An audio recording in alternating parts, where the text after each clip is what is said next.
ወደ አሁን ወደ አንቀጾቹ አንዳንዶቹን በጣም ባጭሩ ያየን እንመጣለን። አንዱ የብሔር ብሔረሰቦችና ህዝቦች ሉዓላዊነት ትርጉሙና የተዛባ አፈጻጸም አለ ብለው አስቀምጠዋል። አዎ ብያለሁ አስቀምጬ ብዙ ፖለቲከኞች የሚያነሱትን በሁለት ወገን ያሉ ፖለቲከኞች የሚያነሱትን ጥያቄ ነው ለርሱም ማነሳው ምክንያቱም የህግ ባለሙያ ስለሆኑ በአንድ በኩል ኢትዮጵያ ለብሔር ብሔረሰቦችና ህዝቦች እውቅና መስጠት አለባት ለዚህ ታግለናል የሚሉአሉ።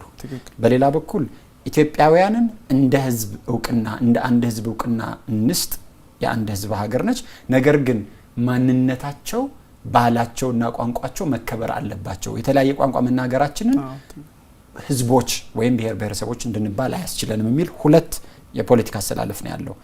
እርሶ በየትኛው አሰላለፍ ላይ ሆነው ነው ይሄኛውን ሐሳብ መስተካከል ወይም የተዛባ ነው ይያሉ ያሉት?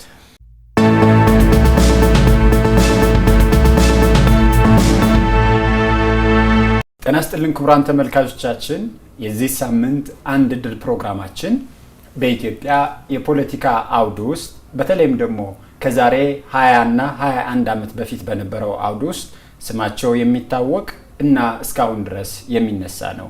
የ1997ቱን ምርጫ ተከትሎ ከዛ በኋላ የተከሰተውን ሁከት የሚያጣራ ኮሚሽን ሲቋቋም የዛ አጣሪ ኮሚቴ ሰብሳቢ የነበሩ ያለፉትን 20 እና 19 ዓመታት በውጭ ሀገር ኑሯቸውን ያደረጉ በቅርቡ ወደ ሀገር ተመልሰው አንድ ታላቅ መጽሐፍ ያስመረቁና የጻፉ ሰው ናቸው። እኚህ ሰው በድህረ 97 ምርጫ ስለነበረው ሁኔታ ያጣሪ ኮሚሽኑ ያጣራው እውነትና ከዛ በኋላ እሳቸውን እና ሌሎች ባልደረቦቻቸውን ለስደት የዳረገው ሁኔታ ያነሳሉ። በተጨማሪም ህገ መንግስታዊ ተቃርኖ የሚል የኢፌድሪ ህገ መንግስት ይዘቶች ሊሻሻሉ የሚገባቸው አንቀጾችና አጠቃላይ ህገ መንግስታዊ እይታውን የሚያትት እና የሚመለከት መጽሐፍ አሳትመዋል። እንግዳዬ አቶ ፍሬህይወት ሳሙኤል ናቸው። የቀድሞው የደቡብ ብሔር ብሔረሰቦችና ህዝቦች ክልል ፍርድ ቤት ፕሬዝዳንትም ሆነው አገልግለዋል። ከሳቸው ጋር ቆይታ አደርጋለሁ። እንግዳዬ አቶ ፍሬህይወት እንኳን ደህና መጡ። እንኳን ደህና የተወሰነ አመት ወደ ኋላ ልመልሰዎት ነው። ከተገናኘን የጥያቄ መነሻና መጀመሪያ የሚሆነው 1997 ምርጫ ተከናወነ፣ ድህረ ምርጫ ሁከት ተከሰተ፣ ሁከቱን የሚያጣራ ኮሚሽን ተቋቋመ። እርስዎ በዛ አጣሪ ኮሚቴ ውስጥ የኮሚሽን ውስጥ የኮሚሽኑ ሰብሳቢ ነበሩና የመጀመሪያ ጥያቄና ማወቅ የምፈልገው በምን አጋጣሚና በምን ሁኔታ ነው ለዚህ ኮሚሽን አባልነት ብሎም ለሰብሳቢነት የታጩትና የተመረጡት? እስኪ ከሱን እንነሳ። እኔ በወቅቱ የክልሉ የደቡብ ብሔር ብሔረሰቦችና ህዝቦች ክልላዊ መንግስት ጠቅላይ ፕሬዝዳንት ነበርኩኝ። ኮሚሽኑ ጋር የኮሚሽኑ ሰብሳቢ መሆኔን አልተጠየቅኩም። ለመሆን ሲታሰብ ለማድረግ ሲያስብ ፌደራል መንግስት አልጠየቀኝም፣ አላማከረኝም፣ ሀሳቤንም አልጠየቀም። እንደማንኛውም ሰው በእለተ ሰኞ በዜና ነው የሰማሁት። በዜና ሲሰሙ በወቅቱ እርሶን ሳያማክሩና በማያውቁት ሁኔታ መሾመውን ሲሰሙ ምን አይነት ስሜት ውስጥ ነበሩ? በወቅቱ ይሄኛውን የዜና ወጃ እርሶ የኮሚሽኑ ሰብሳቢ ሆኖ መመረጦትን ሲሰሙ ጥሩ ስሜት አልተሰማኝም። እኔ እንደማንኛውም ሰው ፈቃድ ያለኝ ነኝ። እንደማንኛውም ሰው ፈቃዴ መጠየቅ አለበት ብዬ የማስብ ሰው ነኝ። ደግሞ ትልቅ የመንግስት ኃላፊነት የተሸከምኩ ሰው ነኝ። ለእንደዚህ አይነት ትልቅ ኃላፊነት ሲታሰብ ምን እንደማስብ ፈቃደኝነቴም ሆነ ዝንባሌ ምን እንደሆነ አለመጠየቄ ጥሩ ስሜት አልፈጠረብኝም። የብዙ ሰው ጥያቄ እርስዎ የክልሉ ጠቅላይ ፍርድ ቤት ፕሬዝዳንት ቢሆኑም በወቅቱ ለዚህ ትልቅ ኃላፊነት የተመረጡት አንደኛ ከጉዳዩ ክብደት አንጻር፣ ሁለተኛ መንግስት በወቅቱ ከዚህ ችግር ለመውጣት ከነበረው ፍላጎት አንጻር ከመንግስት ጋር ቅርበት ካልነበረዎት ወይም ከፓርቲ ቅርበት ካልነበረዎት በስተቀር እንዴት ለዚህ ትልቅና ዓለም አቀፋዊ ትኩረት ለነበረው ጉዳይ ሊታጩ ቻሉ የሚል የብዙ ሰው ጥያቄ አለ። ምንድነው የምታስቡት? እንግዲህ አንደኛው የጥያቄው ተገቢ ጥያቄ ነው። እኔ በወቅቱ የፓርቲ አባል አልነበርኩም። እስካሁን ድረስም የትኛውን ፓርቲ አባል ሆኜ አላውቅም። የቀረው እድሜም ላይ የሚሆን አይመስለኝም። እኔ ግን የኢህአዴግ አባል አልነበርኩም። የትኛውም አባል አልነበርኩም። የደሄዴንም ጭምር በክንያቱም በወቅቱ የሚያስተዳድረው ደሄዴን ስለነበረ በአጠቃላይ እንግዲያውስ ለአንተ እንዲቀልህ ከሰማይ በታች የትኛውም የፖለቲካ ፓርቲ አባል አይደለሁም። በዚህ መልኩ ሊገላገለው ይህን ጥያቄ አልነበርኩምም አይደለሁምም የሚሆንም አይመስለኝም። ስለዚህ ለምን ታዲያ መረጡ የሚለው ነገር ምናልባት አንድ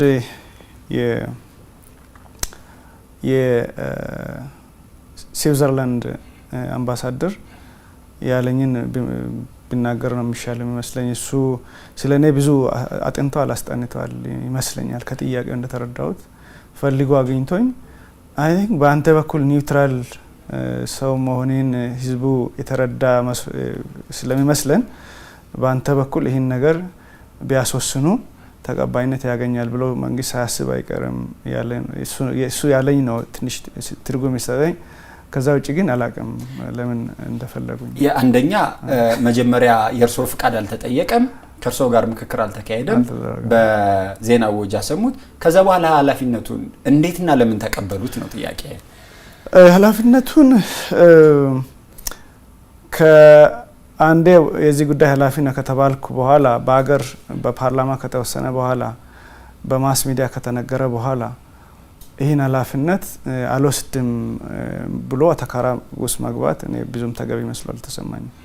ስለዚህ ኃላፊነቱን ተቀብሎ ለመስራት ወሰኑ። ተቀብያለሁ። ኃላፊነቱ የሚጠይቀውን ኃላፊነቱ የሚሰጠኝን ስልጣን እስከ ሙሉ አማጥጬ ለመጠቀም ወስኜ ገብቻለሁ። ግን ከዛ ውጪ አንድ ኃላፊነት በዛ አግባብም ቢሆን ከተሰጠ በኋላ ፕሮሰሱ ላይ ሂደቱ ላይ መጨቃጨቅ ለኔ ብዙም አልታየኝም። እርሶ የሚመሩት አጣሪ ኮሚሽን ኃላፊነቱን ተቀብሎ ወደ ስራ ከገባ በኋላ እንደው ባጭሩ ምን አይነት ግኝት አገኛችሁ እና ምን ነበር የናንተ የመጨረሻ ግኝት? ወደ 7 ወር ያህል ነው መረመርነው። በጣም ጥልቅ የሆኑ ምርመራዎችን አድርገናል። አንድ 5 የታወቁ በአገሪቱ ያሉ የፖሊስ መርማሪ ባለሙያዎችን በስራችን ቀጥረናል።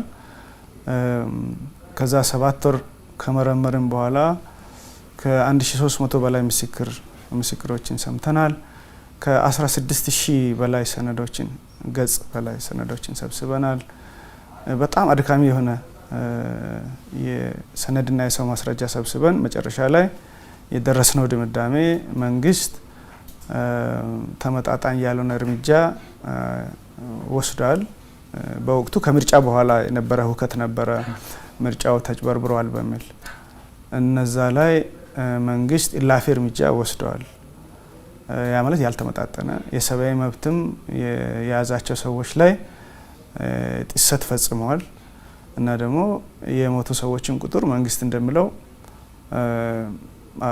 40 እና ወይ 45 40 ይባል ነበር 40 እና እንደዛ አካባቢ አይደለም፣ ቁጥሩም ከዛ በላይ ነው። 193 ነው አላችሁ? 193 በተወሰኑ ቀናት ነው እንጂ አጠቃላይ ግድያው ከዛ በላይ ነው። ምክንያቱም ቀናትን አዋጁ ወስኖ ስለሚሰጥ ከነዛ ውጪ የተገደሉ ሰዎችን ከነዛ ቀናት ውጪ የተገደሉትን አልጨመርንም። ስለዚህ 193 ሲቪል 6 የጸጥታ ኃይሎች አባላት የጸጥታ አባላት ተገድለዋል ብለናል። ያ አጠቃላይ ወደ 200 ማለት ነው። ይሄ ነው የወሰነው። ይሄ ውሳኔ ላይ ዝም ብሎ በታሪክ ሲነሳ የሚሰማው ነገር ግን ከዋናው ከሰብሳቢው ማረጋገጥ የምፈልገው አንደኛ መንግስት ከተመጣጣኝ ያልሆነ ኃይል ተጠቅሟል፣ ኤክሰሲቭ ፎርስ ተጠቅሟል የሚለው፣ ሁለተኛ የሰብአዊ መብት ጥሰት ተፈጽሟል የሚለው፣ ሶስተኛ የሟቾች ቁጥር 45 ሳይሆን የሲቪል 193 በተቀመጠው ጊዜ ውስጥ እና የጸጥታ ኃይሎች 6 ከ200 በላይ ነው አላችሁ። ይሄ ላይ የጋራ ስምምነት ነበረ ወይ? የኮሚሽኑ አባላት እንዴት ነው የወሰናችሁት? የጋራ ስምምነት አልነበረም። 8 ለ2 ነው የወሰነው።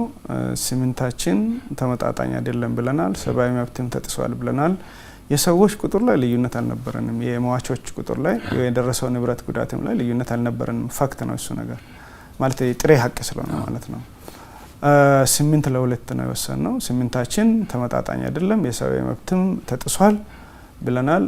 ሁለቱ ደግሞ የለም ሰብአዊ መብት አሁን እንደሚባለው አልተጣሰም፣ የተመጣጣኝ እርምጃ ነው የተወሰደው ብለዋል። ከዛ በኋላ ነው የጉዳዩ ክብደትም በእናንተ ላይ ጫናውም እየበረታ ሄደው። ይሄኛውን ግኝት ካገኛችሁ በኋላ ለህዝብ ተወካዮች ምክር ቤት ሪፖርት የማድረግ ስልጣን አላችሁ በአዋጁ መሰረት። ሪፖርት አደረጋችሁ? ሪፖርት አላደረግንም። ሪፖርቱን የህዝብ ተወካዮች ምክር ቤት በእለቱ ሮብ ነበር ስብሰባ የሚያደርገው። እኛ ውሳኔውን የወሰነው ሰኞ ማታ ነው። ማክሰኞ ሪፖርቱ ተዘጋጅቶ ሮብ መቅረብ ነበረበት። እሱን ለማድረግ በቃ ሪፖርቱን አደርሳለሁ ብዬ በወቅቱ አፈ ጉባኤ ነግሬ ሪፖርቱን በወሰነው መሰረት ማዘጋጀት ጀመርን። ከዛ በኋላ የመንግስት ባለስልጣናት ሪፖርቱን ቀይሩ የሚል በጣም ለመቅረጽ በሚከብድ ደረጃ ጫና መጣብን እና ስለዚህ ሪፖርቱን ከምን ወደ ምንድነው መንግስት ሪፖርቱን ቀይሩ ብሎ እናንተ ላይ ተመጣጣኝ በሉ ተመጣጣኝ አይደለም ያላችሁትን ተመጣጣኝ በሉ ሰብአዊ መብትም ጥሰት አሁን እንደዚህ በቃ እንትኑን ቀይሩ በቃ ከፋክት ውጪ ምንድነው ከሞቱ ሰዎች ቁጥር እሱን አይ ቲንክ በትክክለኛ አማርኛው ቀንሱ ሸቅቡ ምን እንደሆነ አላውቅም ብቻ እሱ ላይ አላሉም። ሌላው ተመጣጣኝ ነው በሉ ተመጣጣኝ አይደለም ያላችሁት ነው በሉ ሰብአዊ መብቱንም ቢሆን እናንተ እንዳላችሁት አይደለም የሚል ስለዚህ ቀይሩ የሚል ነው። ስለ ቁጥሩን ቀንሱ ያሉ አልመሰለኝም። ስለዚህ በቀጥታ ተመጣጣኝ ከተመጣጣኝ ኃይል አይደለም የተጠቀመው የሚለውን እና የሰብአዊ መብት ጥሰት ተፈጽሟል የሚለውን ቀይሩ ተባላችሁ። ተመጣጣኝ በሉ እንደ ኮሚሽን የሁላችሁም አባላቱን በጋራ ነው እንዴ የተጠየቃችሁት ወይስ በተናጠል እርሶ በተናጠል እያንዳንዱ ላይ ጫና ደርሷል። በኔም ላይ ለብቻ ጫና ደርሷል። በግሩፕም ደግሞ ጫና ደርሷል። ሶስት አይነት ነው። በተናጠል እያንዳንዱ ላይ ጫና አለ። ከዛ በዛው መልክ እንደ ሰብሳቢነቴ እኔ ላይ ትንሽ ይበረታል። ከዛ ደግሞ በግሩፕም እንዳለ በአጠቃላይችን ላይ ደርሷል። እርሶ የተገኘውን ግኝት ቀይራችሁ አቅርቡ የሚል ጥያቄና ጫና ሲበረታቦት ምላሾት ምን ነበር? እኔ በጣም ግልጽ ነበርኩኝ እና ምን አልቀይርም ነው እስከ መጨረሻ ነግሬያቸዋለሁ። ይሄን በህይወት አሉ አሁንም አሉ ብዙዎች የሌሉም አሉ። አልቀይርም በፍጹም ይሄ አይሆንም። የሰው ደም አለግባብ ፈሷል። አሁንም እስከ ለተሞተም እናገራለሁ። የሰው ደም አለግባብ ፈሷል። ሰዎች አለግባብ ተገለዋል። ሰዎች አለግባብ ጉዳት ደርስባቸዋል። ስለዚህ አልቀይርም በፍጹም አይሆንም ይሄ ነገር ብያለሁ እና ከዛ በኋላ ጫናው እየበረታ ሲሄድ እኔ ከሀገር ልሸሽ በቅቻለሁ። እርሶ ጫናውን ተቋቁመው በአቋሞት ጸንተው እውነታው መናገር አለበት አሉና ይሄ ጫና ሲበረታቦት ከሀገር ለቀው ሄዱ። ከዛ በኋላ ሪፖርቱ በሌላ ሰው ለምክር ቤቱ ቀረበ። ሪፖርቱን የተቀሩትን የኔ መሄድ የተቀሩት ላይ ጫናውን አበርትቶባቸዋል። የእርሶ ምክትልም ከሀገር ተሰደዱ? ነው እሳቸው የተሰደዱት ከተቀየረና አስገድደው ካስቀየሯቸው በኋላ ነው የተሰደዱት። እኔ ነኝ ጫናው ሲበረታ አልቀይርም ብዬ የወጣሁት። እሳቸው ግን የተቀረውን 11 ነን። አንደኛ ድሮም ብዙም አይሳተፍም 10 ነበር ነው የወሰነው። ከ10ሩ እኔ ስሸሽ 9 ቀሩ። 9ን አስገድደው አስቀይረዋል። ከዛ በኋላ የውሸት ሪፖርት የተቀየረው ለፓርላማ ቀርቦ ተነቧል። እኔ ውጪ እያለሁ ምን ተብሎ ተቀየረና እርሶ በምን አጋጣሚ? ተመጣጣኝ ነው ተብሎ ተቀይሯል። ተመጣጣኝ የመንግስት የወሰደ እርምጃ ተመጣጣኝ ነው ተብሎ እንዲቀርብ ተደርጓል። በፓርላማ ነው የተነበበው። ፓርላማ መድረክ ላይም የኮሚሽኑ እኔን ተክቶ ያቀረበው ሰው መድረክ ላይ ሆኖ አቅርቧል። በማስ ሚዲያ ተላልፏል። እኔም እንደማንኛውም ሰው ውጭ ሆኜ በማስ ሚዲያ ሰምቻለሁ። ሁለተኛ ኮሚሽኑ ውስጥ ያሉ ሰዎች በስልክም ይነግሩኝ ነበር። እርሶን ካገኘው አይቀር መጠየቅ የምፈልገው ከመንግስት በኩል ይሄን ያህል ጫና ደረሰብን የምትሉትን ያህል በወቅቱ ከኢትዮጵያ መንግስት ጋር የተለያየ ፍላጎትና የተለያየ አለመግባባት ውስጥ የገቡ የውጭ ኃይሎችም እንደው መንግስት በርዕዮተ ዓለም ደረጃ የርዕዮተ ዓለም ጠላት ብለው የሚያስባቸው ሀገራትም ጫና አድርሰውባቸዋል። የአውሮፓ ሀገራትን እንደ አሜሪካ ያሉ ሀገራትን ይላሉና እነዛ ሰዎች በእናንተ ላይ ጫና አድርገው እነሱ የሚፈልጉትን ውጤት ኮሚሽኑ እንዲያዘጋጅ አላደረጓችሁም ወይ? በፍጹም ጫና ውሳኔን እስከምንወስን ድረስ እውነት ለመናገር የኢትዮጵያ መንግስትም ጫና አላረገብንም። ጫና አድርጎብኝ ቢሆን ኖሮ ውሳኔ ከመወሰኑ በፊት ኮሚሽኑ ፍርክስክሱ ሊወጣ ይችል ነበር። እንደው እኔ ቢቋቋም እንኳን ለመቋቋም የሚከብዳቸው ሰዎች ኮሚሽኑ ውስጥ ሊኖሩ ይችላሉ ብዬ አምናለሁ። ጫና አላረጉብንም። ምርመራውንም አላሰናከሉ። ምናልባትም አንዳንድ መረጃዎች ኢላፊ ሄደን ሲንሰበስብ መከልከል ይችሉ ነበር። አንዳንዶቹ በጥብቅ ምስጢር የተያዙ መረጃዎች በእጅግ ጥብቅ ምስጢር የተያዙ መረጃዎችን እኔ ራሴ ሄጄ ወሰድኳቸው አሉ። እነዛ መከልከል ይችሉ ነበር እውነት ለማናገር ሂደቱ ላይ ጫና ያላረጋችሁ ውጤቱ ይሄ ይሆናል ብሎ ስላልገመቱ ነው። ውጤቱ ምን ይሆናል ብሎ እንደገመቱ አንዳንድ አይገባም። የ97 ምርጫውን እስከ ምርጫ ጊዜ ነፃ ያደረጉት ክርክሩም እንደተካሄደ ሲካሄድ የነበረው ምርጫው ውጤት ምን ይሆናል ብለው አስበው ነበረ ሲባል ለመመለስ ለሰው የሚከብደውን አይል እኛን እስከ ውሳኔው ድረስ ቀን ድረስ ለምን በጣም ነፃ ያደረገው የሚለውን ለመመለስ አንዳንዴ ይቸግረኛል። በጣም ግን ነፃ ነበር። ብዙዎቹ መጽሐፎቹ ላይ ያስቀመጧቸውና እንዲሻሻሉ ያሏቸው ድንጋጌዎች ህገ መንግስቱ ሲጸድቅ በህገ መንግስት አጽዳቂ ጉባኤ ላይ ከፍተኛ ክርክር ሲከናወንባቸው የነበሩ ናቸውና እርስዎ የኢፌዴሪ ህገ መንግስት ተቃርኖ አለበት እንዲሉ ያደረገውት እና ተቃርኖ አለበት እንዲሉ መነሻ የሆነውት ምንድነው? መነሻ የሆነኝ ነገር የአጠቃላይ ቃለ ጉባኤውን አይቻለሁ። ቃለ ጉባኤውን የህገ መንግስት ኮሚሽን ሙሉ ቃለ ጉባኤ አይቻለሁ። የህገ መንግስት ጉባኤ ሙሉ ቃለ ጉባኤ አይቻለሁ። እንደዚሁም የህገ መንግስት የወቅቱ የሽግግር መንግስት የተወካዮች ምክር ቤት ቃለ ጉባኤ አይቻለሁ። ስለ ህገ መንግስቱ የተነጋገሩበትን ይህን ሁላ ካየሁ በኋላ የህገ መንግስቱ የጸደቀበት ሂደት እና ህገ መንግስቱን ራሱንና በህገ መንግስቱ ማይቀፍ ውስጥ የኖርንበትን ያለፈውን 30 ምናምን አመት ግምት ውስጥ አስገብቼ ነው ተቃርኖ ያልኩት። ይኸውልህ ምንድነው በህገ መንግስቱ ያለው ተቃርኖ? ህገ መንግስቱ ያለው ተቃርኖ ለምሳሌ እንግዲህ ህገ መንግስቱ ተቃርኖ ማለት የምንኖረውና የተጻፈው ነገር አልገጣጠም ብሎናል ነው ነገሩ እኮ። ፓራዶክስ የሚለውን የእንግሊዝኛ ቃል ነው የሚመለከተው። ተቃርኖ ምንድነው? ለምሳሌ ኢትዮጵያ አንደኛ ተቃርኖ የኢትዮጵያ ህዝብ አብሮ ለመኖር በክፉም በደጉም ዋጋ ከፍሏል። ይሄ ሀገር ከሆነ ቦታ ተድበልብሎ ተስተካክሎ አልቆ የተሰጠ ነገር አይደለም። በድካምም በጥንካሬም ዋጋ እየተከፈለበት እዛ ውስጥ ስህተቶችም እየተሰሩ በጎ ነገሮችም እየተደረጉ እዚህ ደርሰናል አይደለም። ግን ኮር እንትኑ ሁሉም ማለት ይቻል እንደሆነ አላቅም። ግን የኢትዮጵያ ህዝብ ይህ ገዢ አስተሳሰቡ ኢትዮጵያ እንድትቀጥል ነው። እንድትቀጥል ባይሆን ኖሮ ስንወረር ሆ ብለን እንደ ኢትዮጵያ እንዳትቀጥል ወረራ በተደረገ ጊዜ ሁሉን ነገር ትተን ኢትዮጵያን ለማስቀጠል ሄደን ጠላት አንከላከልም። እንደውም ጥሩ አጋጣሚ ነው። እንደው በዚሁ ፈርሳ ብንገላገል ይሰየው።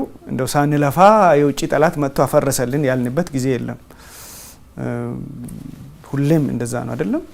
ግን ደግሞ ተመልከት አንቀጽ 39 ሲታይ ያለምንም ገደብ ይህ ቃል ባይዘ ቀላል ነገር አይመስልም። ቃሉ ውስጥ በጣም ከባድ ነገር ያለምንም ገደብ መገንጠል ነው የሚለው። ያመት አንድ ብሔረሰብ ወይ አንድ ህዝብ መገንጠል ነው አይደለም። ሁሉም በአንዴ መገነጣጠል ስለሚችል መገንጠል የሚለው መገነጣጠል ብዬ ልንቀልባ ያለ ገደብ መገነጣጠል እንችላለን ይላል። እና ይሄ አሁን ተቃርኖ ነው ለኔ። አብረ እየኖርክ ለመኖርም ዋጋ እየከፈልክ ለመኖርም ህይወቱን ላይ እየገበርክ ከዛ ደግሞ ያለ ገደብ መበተን ስትል፣ ሁለተኛ ደግሞ ታሪክ ያስረናል። ይኸውልህ ታሪክ አብረን መኖራችን የአንድ ሀገር ልጆች መሆናችን ያን ሀገር ለማስቀጠል የከፈልነው ዋጋ፣ ትርክቶቻችን፣ ጂኦግራፊው ራሱ ይገድበናል። ብዙ ነገር ይገድበናል። ይሄ መካድ ተገቢ አይደለም። ለምሳሌ አንድ ሀብት መጠቀም መብታችን ነው አይደለም የምንለው። ውሃ ከሰፈር የወጣውን አሁን አባይ ምንጭ ከሰፈራችን ወጥቶ ሙሉ በሙሉ መጠቀም አልቻልንም። ለምን ቢባል ምንጩ ወዴት ስለፈሰሰ፣ በዚህ በግብጽ በኩል በሱዳን በኩል ወደ ስለፈሰሰ የራሲ ከሰፈር የወጣው ምንጭ እንኳን ለመጠቀም ምን ገደበን? ውሃው ወዴት ፈሰሰ የሚለው ገደበን አይደለም። ኢትዮጵያ ውስጥ መንጭቶ ኢትዮጵያ ውስጥ ውሃው ከከሰመ እሺ ለኢትዮጵያ ህዝብ ገደብ የለውም አይደለም። ውሃ ወዴት ስለፈሰሰ ነው የተገደብ ነው። ወደ ሆነ ሀገር አልገደበንም እንዴ? ሪሶርስ መጠቀም ላይ እንኳን ገደብ አለ አይደለም። ስለዚህ ብዙ የሚገድበን ነገር አለ። ቋንቋው ራሱ የተቀመጠበት ሁኔታ ተቃርኖ ነው ለኔ። ወደ አንቀጾቹ አንዱን ዝም ብዬ እንደ ተቃርኖ ስላልክ እየመዘዝኩ ለምን ተቃርኖ አልካልክ በአንድ ጉዳይ ብቻ አይደለም ተቃርኖ ያልኩት እያንዳንዱን እየመዘዝኩ አመጣለሁ ለማለት ነው ይሄን የጠቀስኩት። ወደ አንቀጾቹ አንዳንዶቹን በጣም ባጭሩ ያየን እንድንመጣ አንዱ የብሔር ብሔረሰቦችና ህዝቦች ሉዓላዊነት ትርጉሙና የተዛባ አፈጻጸም አለ ብለው አስቀምጠዋል።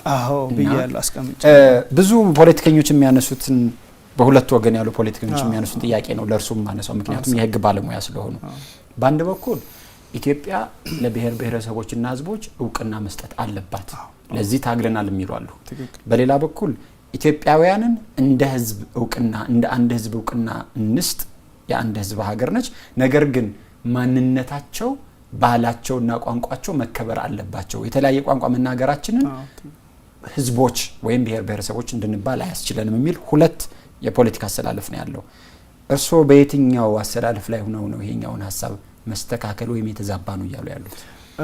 እኔ ሉዓላዊነት መጀመሪያ ነገር ሉዓላዊነት በትንሽ ክፍልፋዮች የሚከፋፈል አይደለም። ኢትዮጵያ ሉዓላዊ ናት።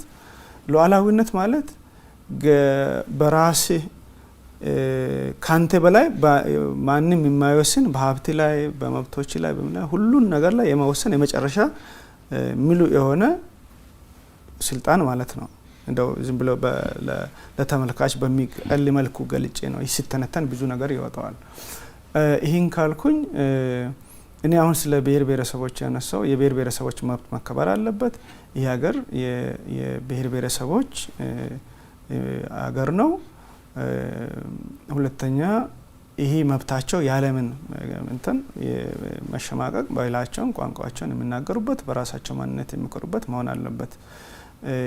ይህን ሲባል ኢትዮጵያ ግን የብሔር ብሔረሰቦች ድምር አይደለችም። በዚህ ክፍልፋዮች ለብቻ ሲታዩና ድምሩ የተለያየ ናቸው። ለሆነ በምሳሌ ልግለጽ። አሁን አክሲዮኖች አንድ ላይ የአክሲዮን ባለቤቶች አንድ ላይ ሆነው ኩባንያ ይፈጥራሉ አይደለም? አሁን አንተ የንግድ ባንክ ባለ አክሲዮን ቢሆን የአዋሽ ባንክ አሁን ባለ አክሲዮን ቢትሆን የአክሲዮኑን ጠቅላላ ጉባኤ ላይ ትቀመጣለህ አይደለም? ምንም የአንድም ሰው እንትን የሌለው ከሆነ ድርሻ የሌለው ከሆነ አክሲዮኑ ካምፓኒው አይቆምም መቼም። የሆነ አክሲዮን ተፈጥሮ አይደለም? አንተ ባለ አክሲዮን ነህ፣ እዛ ስትቀመጥ እንደ ባለ አክሲዮን መብት አለ፣ የሆነ ግዴታ አለ፣ ምልኡ ሰው ነህ አይደለም? ግን ደግሞ አዋሽ ባንክ ራሱን የቻለ ነው። አዋሽ ባንክ ራሱን የቻለ ነው። አንድ ባንክ ነው። አንድ ባንክ ህይወት በቃ በህግ ቋንቋ የህግ ሰውነት የተሰጠው ይባላል። እነዚህ ተሰብስበው የፈጠሩት ነው። የነዚህ ሰዎች መደመር ብቻ አይደለም እንትናን ይሄ አዋሽ ባንክን የሚያቆመው ማለት ዝም ብለህ የሆነ አዳራሽ ውስጥ ባለ አክሲዮኖች በሆነ አጋጣሚ ስቴዲየም ውስጥ ቁጭ ስላሉ አዋሽ ባንክ አይሆኑም። አዋሽ ባንክ ራሱን የቻለ ሆኖ አክሲዮኑም ባለ አክሲዮኖቹም ራሳቸውን የቻሉ ናቸው። ይሄ አዋሽ ባንክ የተፈጠረበት ሂደት አለ። ያ ሂደት አዋሽ ባንክን ያው አድርጓል። ባለ አክሲዮኖቹ የዛ ሂደት አካል ናቸው፣ የዛ ውስጥ ያሉ ናቸው። ባለ አክሲዮኖቹም ራሳቸውን የቻሉ ሰብአውያን ናቸው፣ ሰብአዊ ፍጡር ናቸው። ይሄ አዋሽ ባንክም ደግሞ ሰብአዊ ነው ማለት ሰው ሰራሽ ህጋዊ ሰውነት ያለው ነው። ኢትዮጵያ የሚባለው ነገር ዝም ብለ ብሔር ብሔረሰቦች በሆነ ድንበር መሬት ላይ እንዲከልለ ስለተገኘው በቃ ኢትዮጵያ ራሱን ያቻለ ህልውና አለው። ብሔር ብሔረሰቦችም ህልውና አላቸው። እነዚህ ህልውናዎች ሳይጋጩ ሳይተረማመሱ አንዱ አንዱን ህልውና ሳያስከስም የሚቀጥሉ ናቸው። ስለዚህ ብሔር ብሔረሰቦችን በመደፍጠት በማፍጣት ኢትዮጵያ አትቆምም። ኢትዮጵያ ለብቻዋ ደግሞ እነዚህ በሙሉ ጠፍተው አይሆንም። ስለዚህ የተመጋገቡ ነገሮች ናቸው። ምንም መነጋገር ነው እንጂ መበርገግ ኢትዮጵያ ሲባል ብሔር ብሔረሰቦች መደንገጥ፣ ብሔር ብሔረሰቦች ሲባል ኢትዮጵያ መደንገጥ የለበት። ይሄ እንዴት ነው ሚዛን ማስጠበቅ የሚቻለው? ሚዛን ማስጠበቅ የሚቻለው መጀመሪያ ነገር ስለዚህ አይነት ነገሮች ስለዚህ ሀሳቦች እንደዚህ አይነት መጽሐፎች፣ ውይይቶች ንቃተ ህሊና የሰው እንዲጨምር ግንዛቤ እንዲጨምር የሰዎች ተስፋና ስጋት በደንብ እየተመዘነ መታወቅ አለበት። አንዳንዶቹ የሚሰጉት ለምን እንደሆነ እነሱን ደግሞ መስማት አለብን። የአንዳንዶቹ ተስፋ ከተጨባጩ ዓለም የተላቀቀ ከሆነ ደግሞ እሱንም ተነጋግሮ ሰምቶ መወያየት ነው፣ ዲያሎግ ማድረግ ነው፣ መመካከር ነው እንትን ማለት ነው። አንዱን ውግዝ ዘማሪዎስ በሚል የሚሆን አይደለም። ይሄ ባህላችንን ፊክስ ማድረግ ነው ብዬ ነው ማስብ። ስለዚህ ሁለቱ አይጋጩም።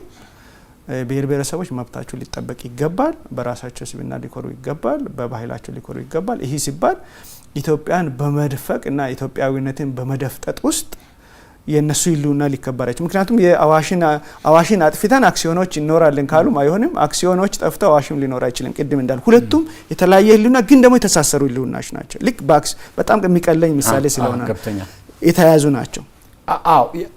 ሚዛኑን ማስጠበቅ ይቻላል ባይ ነው። አሁን ክርክሩ ኢትዮጵያ ውስጥ ያለው የፖለቲካ አውድ ላይ ያለው ክርክር እኛ የኢትዮጵያ ብሔር ብሔረሰቦችና ህዝቦች ተብለው በህገ መንግስቱ ሰፍረው እውቅና ይሰጠን የሚሉ ሰዎች አሉ።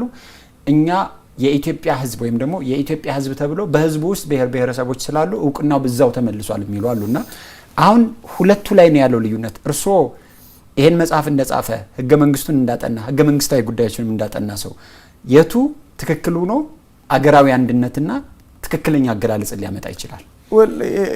አሁን የሆነ ትክክልና ስህተት በሚል ይህን ነገር መመለስ ከባድ ነው። አሁን ቅድም ከሉዓላዊነት ጋር እያያዤ ሊመልስ ለምሳሌ እኔ በመጽሐፉ ውስጥ አንድ ብሔረሰብ ሉዓላዊ አይደለም ሊሆንም አይችልም ብዬ ተከራክሬያለሁ። ህገ መንግስቱም ብሔር ብሔረሰብ ወይም ህዝብ ሉዓላዊ ስልጣን ባለቤቶች የኢትዮጵያ ብሔር ብሔረሰቦችና ህዝቦች ናቸው ይላል። ስለዚህ ሉዓላዊ ናቸው ብለህ ካመንክ አንቀጹንና የክርክሬን በደንብ መጽሐፉ ላይ ይሄ ማለት በጋራ ይሄ አንቀጽ ስለ ምርጫ ነው የምናገረው። በነገራችን ላይ ቀጥሎ ምን ይላል? ይሄ ሲተነተን ይሄ ነገር ስራ ላይ ሲውል በምርጫ ነው የሚገለጸው። ምን ማለት ነው? የኢትዮጵያ ውስጥ የስልጣን ባለቤት የሆነው መንግስት ከሱ በላይ ናቸው። እነሱ ናቸው መንግስትን የሚወልዱት። እነሱ አዋጥተው ነው ስልጣኑን የሚሰጡት። የስልጣን ባለቤት የመጨረሻው የስልጣን ባለቤት የተወካዮች ምክር ቤት ነው። በህገ መንግስቱ እንደዛ ነው የሚለው።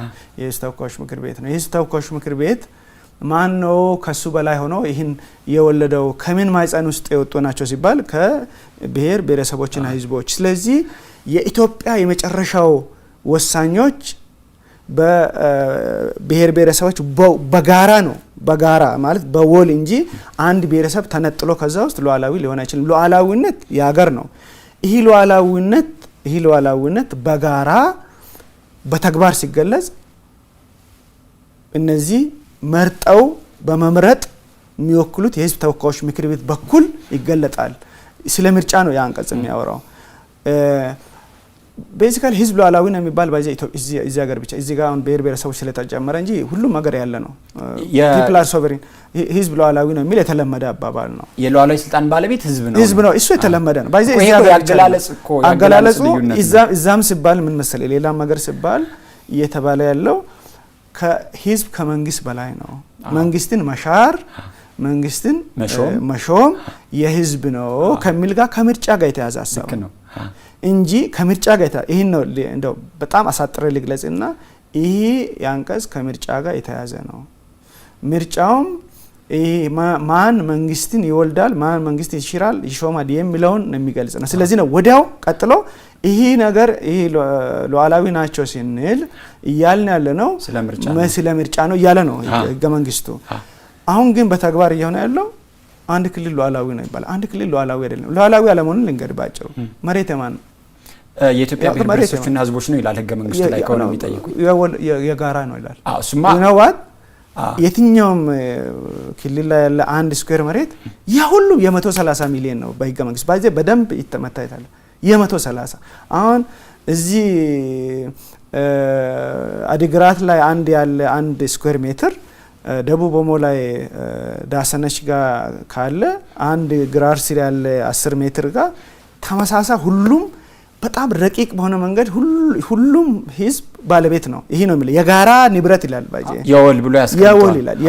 የወል ይላል እና እዚህ ጋር ይሄ የወል ከሆነ እንግዲያውስ ክልሎቹ መሬት የላቸውም። መሬት ከሌላቸው ሉዓላዊ መሬት የለም። አየር ላይ ያለ ነገር አናወራም መቼም። መሬት የለም አይደል? ኦኬ መሬት ላይ ሰፍራል አይደለም? የሰፈርከው መሬት የሁሉም ኢትዮጵያዊ ነው። ከስር ተወሰደብህ አይደለም? ቀጥል አየር ላይ ነው የምትሰፈው። ኦኬ ቀበሌን መምረጥ ትችላለህ። ከምርጫ ማድረግ ትችላለህ። ራስህን የምታስተዳድረው አይደለም? የት ላይ መቆም ብቻ አይደለም። ምርጫ እኮ ያለ ፌዴራል ፈቃድ ማድረግ አትችልም ኢትዮጵያ ውስጥ። የቀበሌ ምርጫ የፌደራል መንግስት ብቻ ነው ማድረግ የሚችለው። ይህ ህገ መንግስቱ ለተቀምጧል። ራስን ለማስተዳደር ምርጫ ማድረግ አትችልም። ያ ማለት ራስን መቼም ሉዓላዊነት ራስን ከማስተዳደር ጋርም የሚያያዝ ነው አይደለም? የራስን አትችልም። ምርጫውን ካቆመብህ እኮ በቃ ምንም ማድረግ አትችልም። መምረጥ ራስን ለማስተዳደር ምርጫ ማድረግ የማትችል መሬት ውስጥ ያለ ማይዲን ያንተ ያልሆነ መሬት ውስጥ ያንተ ኢነሰንስ የጋራ ማለት ነው የሁሉ መሬቱ ላይ ህግ ማውጣት የሚችል ሉዓላዊ ነኝ የሚባል ሉዓላዊነት የሚባል የሚጥም ቃል ሆኖ እዛ ላይ መንጠልጠል ህገ መንግስቱ የትኛውም